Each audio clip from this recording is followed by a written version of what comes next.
Hiya, I'm Jasper, and welcome to your video review for Lioness. Okay, technically it's Special Ops Lioness, but on all the ads and pictures and whatnot for it that I've seen, it's always like Special Ops Lioness. But if you look it up on IMDb, it's Special Ops Lioness.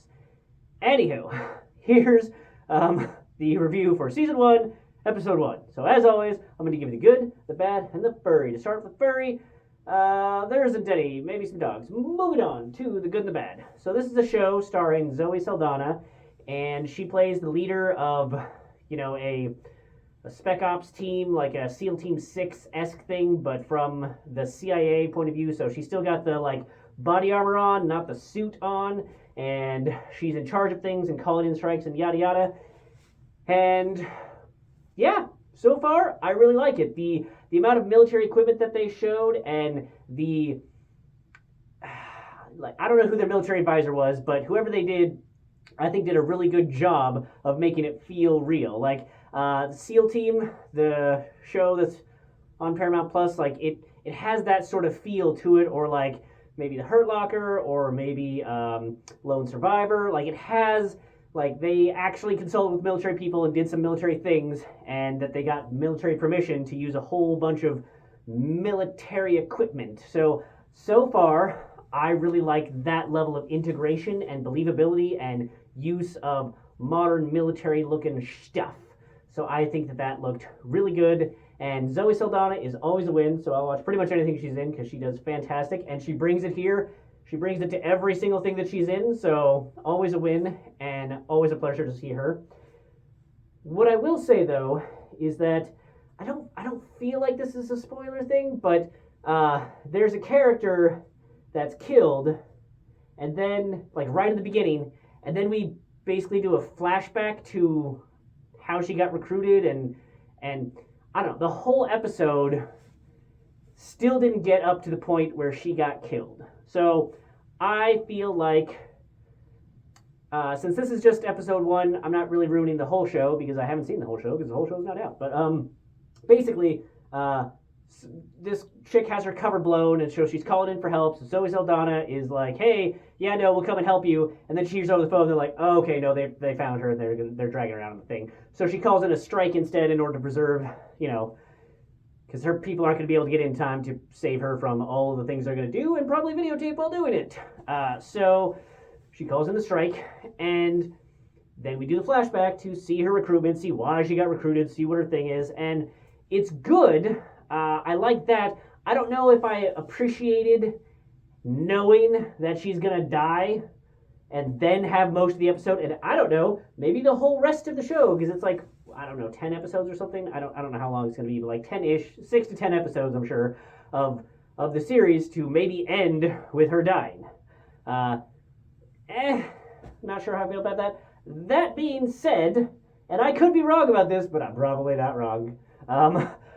They made sure to show the compound from above when they struck it, and that there was okay, there's what you are probably supposed to hopefully think is the little courtyard thing that she's brought to. But they show her on the ground and getting brought into a courtyard, and then they do the far away shot of the strike it, getting targeted and incoming. They don't do the on the ground shot. I feel like with the budget that this movie or this show was showing, that if she was supposed to actually be dead, that they would have showed a close up of her struggling, and then from this side angle, and then just poof, and everybody dying and whatnot. That's what I think would have happened. So I predict that there's going to be she's going to come back and be like, "You left me for dead, so now I'm out for vengeance," and she's going to be the bad guy possibly, or she's just going to be distrustful in general. But I think she's going to be working for the other people, whoever they are, whatever the bad guys are that end up being in the show. But yeah, hopefully I'm wrong, but that's what I'm predicting from what I've seen so far. The other thing that, so the person who they supposedly blew up seems like a fine actress, but man, it's one of those things where Hollywood is trying to get you to believe that a little 5 foot tall, 60, 80, 90 pound chick can take down, fucking Arnold Schwarzenegger's The Terminator. just not buying it. So yes, this actress is clearly not 5 feet tall. She seems pretty dang tall with the fact that she only had to like do this to get to the pull-up bar. But I mean, they make a point of having her do 15 pull-ups, and they cut around it so much. And like when she lifts her arms up, they are so skinny, so skinny. I'm not saying I'm Arnold Schwarzenegger. I know I'm not Arnold Schwarzenegger from Terminator. I know I'm not. But I don't buy that actress being able to do 22 or 15 or even 5 pull-ups in a row, especially because they don't ever show her doing it. So if you're supposed to be like talking about how she made the 99th percentile of her ASVAB and she beat or she got like the 99% whatever for the PT test at the male scale, like, oh man, she's super duper fit, and you can't, like, the actress herself can't even do 5 pull-ups on screen at once. That says to me, especially given her arms, that she couldn't even do 1. So I feel like they could have found a really good actress who had the proper skin tone to match the undercover in Syria thing that they were doing, who could also at least do a couple pull-ups on screen, you know, just give me a couple. Just give me a few. And they couldn't do it. So it really stretches the believability of her doing anything that she does. So all of the like ass kicking that she does, I'm just like,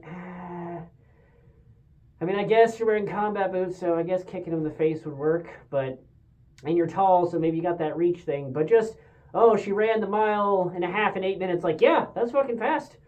She's really tall, so maybe I could buy that one, but just all the rest of the strength things, I'm just not buying. I could probably see Zoe Saldana doing it, but not whoever this other person was. So yeah, let me know if you found it believable for her to be able to do that. Maybe I'm just crazy. I don't know. But with how they had to cut around it, I feel like I'm not crazy. So hopefully the storyline doesn't be too predictable. But even if it is, so far, I'm in general enjoying it because Zoe Saldana rocks, and seeing the explosions and then just the believability of, in general, the rest of the Hua people around her, I am enjoying it, and I'm looking forward to future episodes. So that's all I have for this one. Thanks for coming. Thanks for watching. Hope to see you in the next one. Bye.